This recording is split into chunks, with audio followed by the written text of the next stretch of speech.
something that can be quite frustrating is the rather inconsistent way in which the terrorist label is applied in the United States. We will hunt down terrorists who threaten our country wherever they are. So let's play a game. I'm sure you're all familiar with Dylan Roof, a white supremacist who allegedly tried to start a race war by killing 9 black Americans in a church in Charleston. But he wasn't labelled as a terrorist by the mainstream media or by the FBI.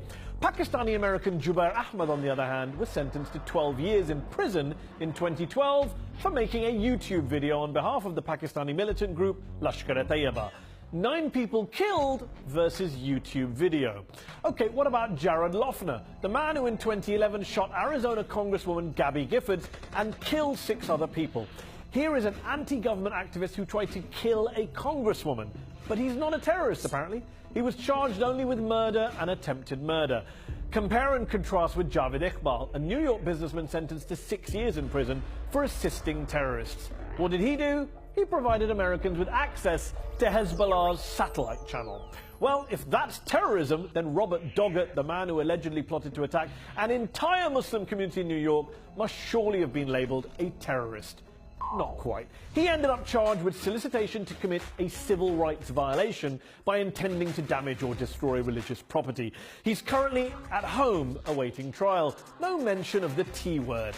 Yet here's Tariq Mahanna, a pharmacist who was sentenced to more than 17 years in prison for providing material support to terrorists, for essentially translating Al-Qaeda propaganda videos. Some might say that falls under freedom of speech. So is there a double standard? Not if you're Fox News. Not all Muslims are terrorists, but all terrorists are Muslim. But hold on, a recent study found that since 9/11, far-right extremists have killed almost twice as many Americans in the US as Muslim extremists.